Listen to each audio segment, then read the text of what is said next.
That is the God that my ancestors served before we come to know who Christ is. The God that my ancestors, my clan served as their priests,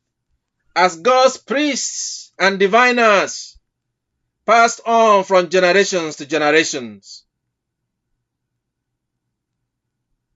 The God that I prayed, that had called me to get ready by 3 o'clock in the morning to go to embassy on the third day, and have told me everything that I need to do in order to prepare myself to come to America. He is the God that has blessed every one of us that came from all the corners of the earth to come to this idea, these inventions, this experiment that is called America, where all nations can come to become one, indivisible under God, to become great and mighty. So many times I have always spoken about this particular gift of God to humanity, and spoken about who this God is in the word that the Lord had given me to give to you. This is a time of birth pain, a difficult time, season of discomfort to great many around the world. There are people who have enjoyed the comfort in the world all the days of their life that they never knew, and still do not know how much pain and suffering so many people around the world are going through. The greater number of the people around the world are in serious pains and in suffering. The testing time to see what is left of humanity. Those that believe that by their own power and destructions, those that believe in able to achieve and able to be in their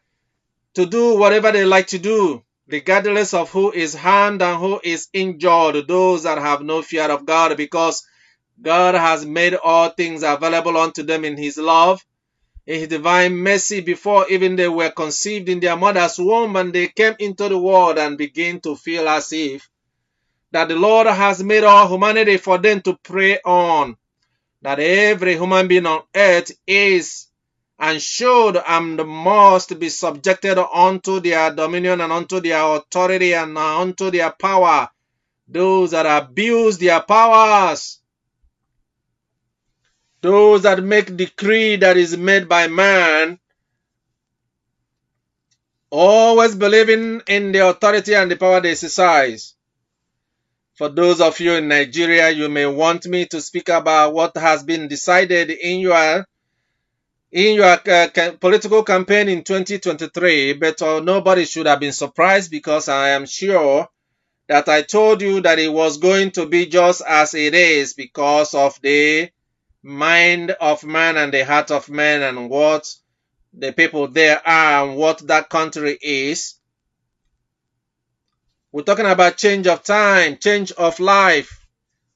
things that people must do in order to show and live a good life, a quality life, a life that is holy and righteous, a life that is acceptable to God.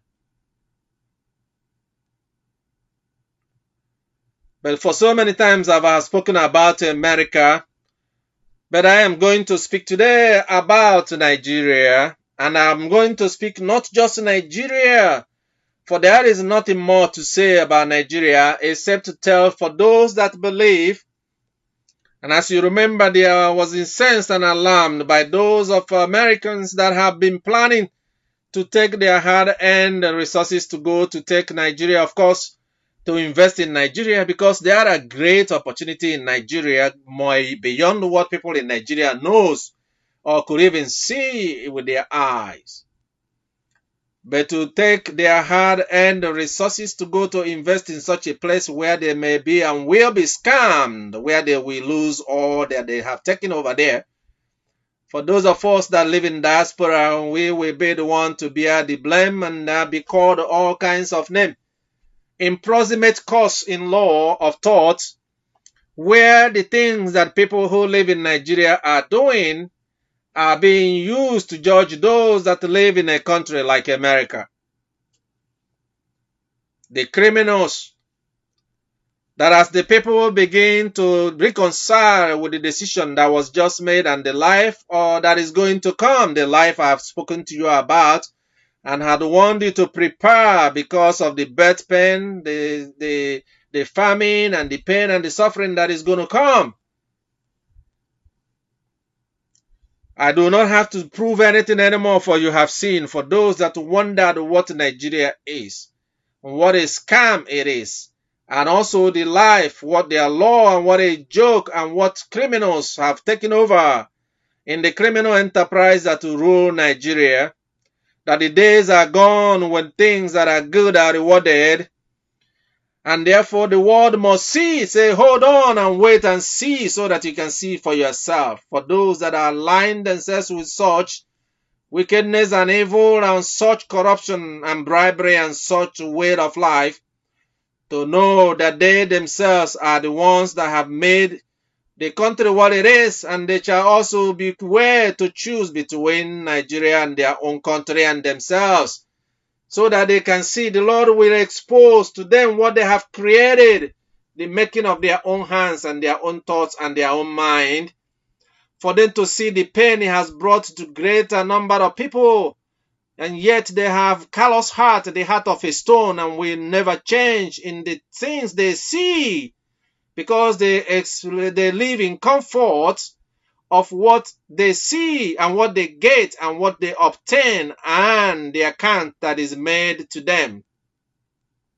And therefore they see not the pains of the people that live there and people around the world that could be touched by the life of those, if only they were able to change their life. And why many people will be laughing to see the leader of black countries and black people around the earth and what they are seeing and what they are doing and their way of life, to see that manifest as they drink their champagnes and their wines and their teas that are made from the blood of those that have suffered for it, to see how irredeemable they are, to say they are right because they don't see. Is there any good that will come out of the black people of the earth and out of those particular nations? The shame that it brings in the mind and in the eyes and the ears of all that read and hear and see what is there happening in Africa, for those that call for Africa to unite against, not sure where and how that unity will be. When there are pains and suffering in Morocco and in Libya,